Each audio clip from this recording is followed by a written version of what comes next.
company reinforce. Okay, reinforce and acquires new employee with its cultures and values. Okay, we need to train the new employee. Okay, about the company's cultures, about the company's the values that the company shares. Okay, and this it can help to create a climate of integrity and also excellence. Then it also can help the companies communicate its expectations for its staff, to suppliers, to the vendors and customers. Okay, for example, they want to give the best quality product. Okay, so it helps. Okay, to communicate about expectations.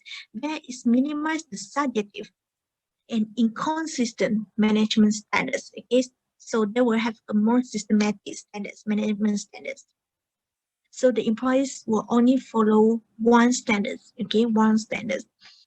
So it helps a company remains in compliance with the complex government regulations.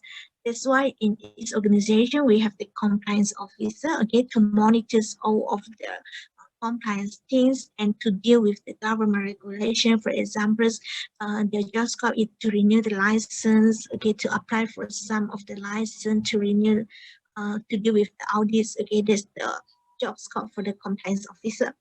Then build the public trust and enhance the business reputations. And business with the ethicals, okay, they are tends to be have more good reputations. And we know that the business they have a good reputations. The investor they would like to invest in this kind of business, okay.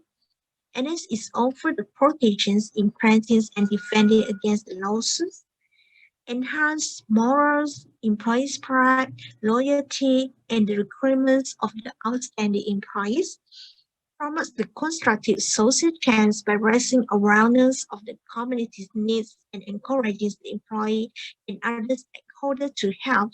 And lastly, it also can help to promote market efficiency, especially in areas where laws are weak or inefficient, okay, by rewarding the best and most ethical producers of goods and services. So this is the way how we develop or implementing a code of ethics or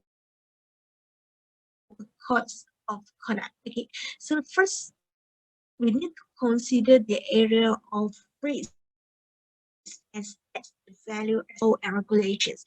And the values are an important buffers, okay, in preventing the serious misconduct here.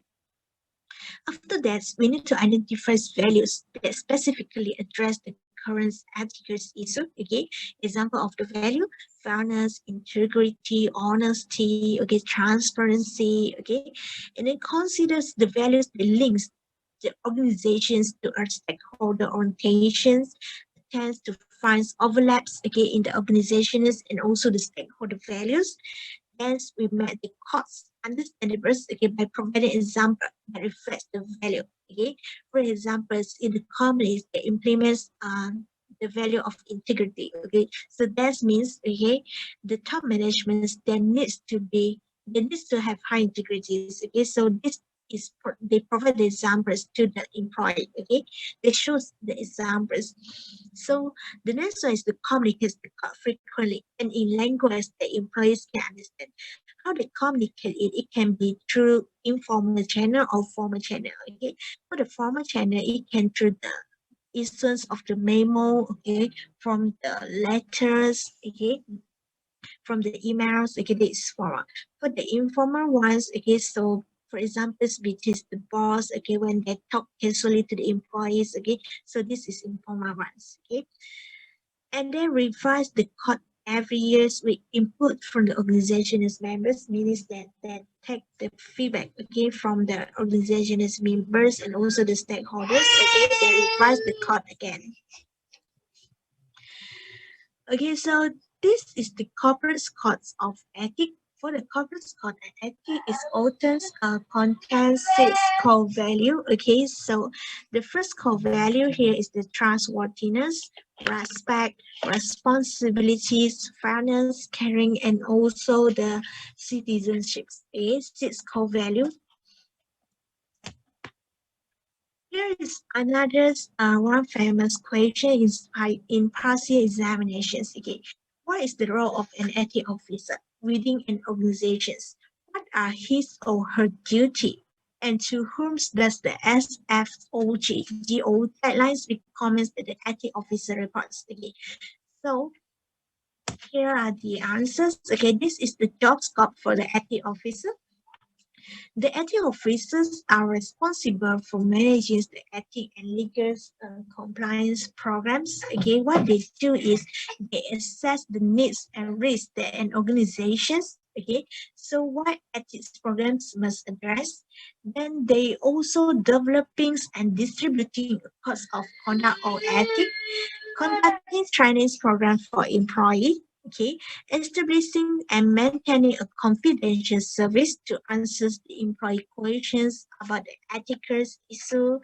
Then they also making sure that the company is in compliance with the government regulations, monitoring and auditing the ethical conduct, okay, taking actions on possible violation of the company's code, and they lastly they also review and update the codes of ethics. Okay, all of these are the job scope for the ethics officer. Another famous questions: what are the major features of successful ethics training programs and communication system? Think of an example of company with strong employee ethics trainings. Okay, so here, what the ethics trainings, okay, and communications can do. So the ethics trainings, they can educate employee about the policy, expectations, law, regulations, and also general social standards. Okay, and then at the same time, it also can raise the awareness of resources and also the support systems that the company have, and it also empowers the employee. So the top executive must communicate and enforce the ethical standard. Top executive here is referring to the, for example, the CEO, the general managers, okay, they are the top executive. So they must communicate, okay, all of these ethical standards to the employee. So employee they need to know whom to contact for guidance when encountering any gray area. Okay, so that's why they must have the SOP. Okay, for example, in the SOP, if they encountering any unethical thing in organizations, okay, they must report to the first person. Maybe they can report to the ethical officer directly. They can send out an email, or they can report to the hotlines. Okay, to the hotlines. Meanwhile, they will keep the identity of the reporters as confidential. Okay, they need to have the SOP. The employee they need to know. Okay, they need to know clearly whom to contact. Okay. So this is the goal of the successful ethics training program. Okay, we have 8 goals here. First goal is identify the curious areas the employee work fast. Okay, and then provide the experience in dealing with the hypothetical or discuss ethical issue within the industry, okay, through mini cases, online challenges, DVD or other experiences, learning opportunities. Let employees know wrongdoing will never be supported in organizations, and employee evaluation will take their conduct in this area into considerations. Then let the employee know as well they are individually accountable for their behavior. Align the employee conduct with the organizational reputations and brandings. Provide ongoing feedbacks to the employee about how they are handling the ethical issue. Allow mechanisms for the employees to voice their concerns that is on anonymous, okay, but provides the answers to the key questions. Okay, for examples, they can use the 24 hours hotlines, and also provide a hierarchy of leadership for employees to contact when they are faced with an ethical dilemmas they do not know how to resolve. Okay, hierarchy of leadership, for examples, the employees, okay, first they may contact the supervisor, after supervisors, okay, maybe they can contact the managers. Okay, after manager they can contact the more high levels authorities. Okay, so here are the systems to monitor and enforce the ethical standards. Okay, the various methods that the company can use. First, they can use they can observe the employee. Here they can observe the employee. So here to also the employee is to determine if the employee is performing his or her jobs okay ethically or not. Okay, so they also it might focus on how the employee handles an ethical charge situations. Okay, and then they also can use the internal audits and also the investigations. Internal audits, okay, for examples, they do the audits on the financial reports, okay, and then if they found out anything that is wrong or anything that is suspicious in the reports, they can proceed with the investigations. Then they also can use the survey. Okay, for example, they can distribute the questions link. Okay, so this can serve as the benchmarks in an ongoing assessment of the ethical performance. Okay, to measure the employee ethical position of the companies, the superiors, their co-workers, okay, and also themselves as well. Then we can use the reporting system as well. Okay, reporting system, for example, use the hotlines. Okay, hotlines to provide support and give the employees the opportunity to ask the question and also to report any concern. Okay, so these hotlines, it maybe can support us 24 hours a day, okay, or every day, okay, 365 days a year, okay. Then also can use the external audits. Okay, external audits here is they hire the auditors from the audits companies okay, to audit about their ethical scores, ethical value, how they're implementing the ethics program in the good organizations. Okay, they hire the external audit. So consistent enforcements and necessary disciplinary action are essentials to a functioning ethic and also the compliance program. Not only that, okay, the company, they also need to do continuous improvements.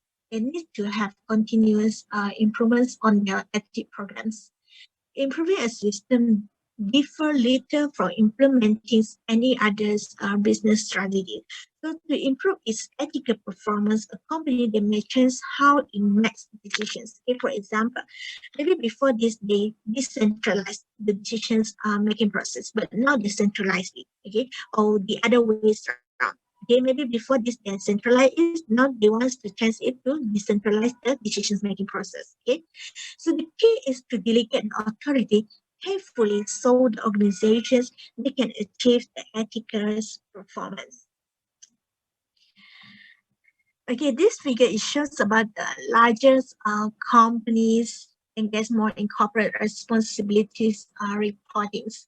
So here we can see that the global organizations are more likely to engage in the corporate responsibility reporting as they grow larger. Can see the larger the companies, okay, 92%, excuse me, they have 92% of the reportings. If we compare to the small companies only have 48%, okay, only 48%. So this fact is in part due to the increased resources, okay, because the big company they has largest resources and also increase the stakeholder responsibility and also liabilities.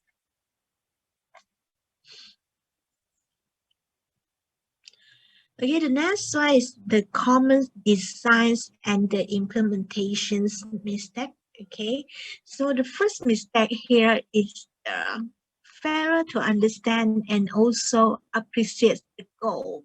Okay, because some of the most common program objectives are to deter and also detect the unethical behavior. Okay, as well as the violation of the law.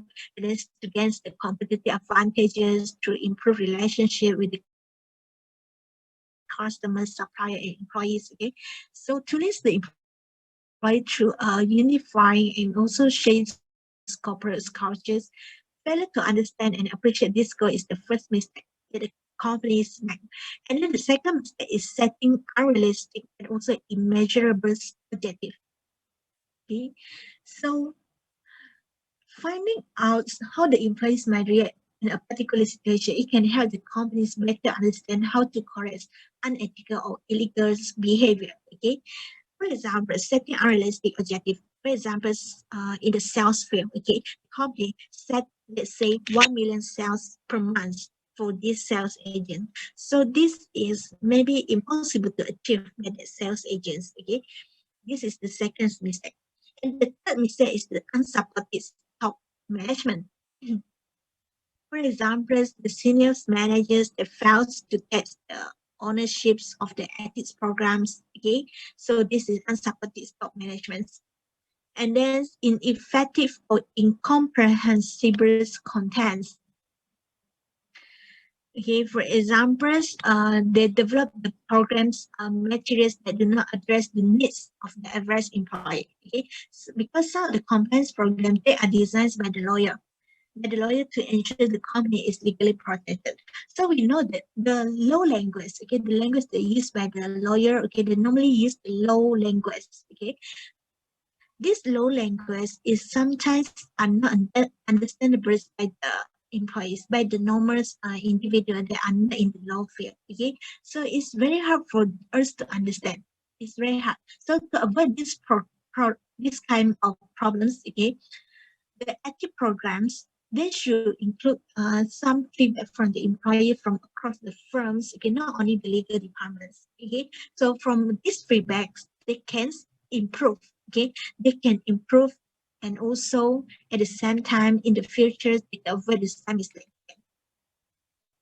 And then the fifth common mistake is transferring an American programs to a firm's international operations. We know that if in the multinational firms, the executive they should involve the overseas personnel, okay, as early as possible in the process in order to foster and understand of the company values and to minimize the potentials for misconduct from misunderstanding. So this can be accomplished by developing an inventory of common global management practice and process and examining the corporate standards of conduct in light of this international standards. Then finance common mistake is design a program that is a little more than a series of lecture, resulting in low recall. Okay, so means that the program is just like a class. Okay, a lecturer give the lecture in the class. So this result in low recall because for these kinds of programs, the more activity they do in the programs, okay, it can result in high recall. Okay, people can recall in what activity they do, but it's less recall if they are just giving the lecture, if they just hear about the lecture, see the slide. Okay, so it's result in a very low recall. So this is the final common mistake. End of chapters. At, do you have any? Do you have any questions for chapter 8?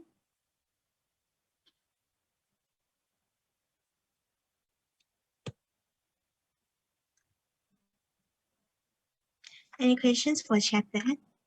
No? Okay. If you don't have any questions for chapter 8, okay, you can start doing the tutorial for chapter 8. I think I allotted the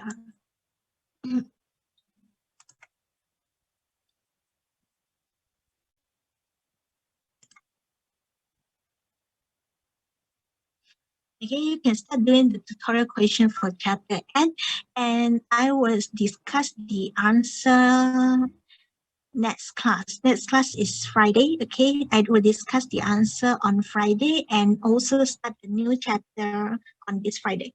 Okay, you can take it as your homework. Okay, do it and then submit it before this Friday.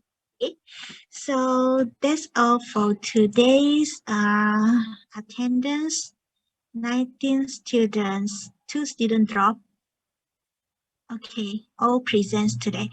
Okay, so if you don't have any more questions, so that's all for today. Thank you everyone for your participations today. Okay, so see you all again on this Friday.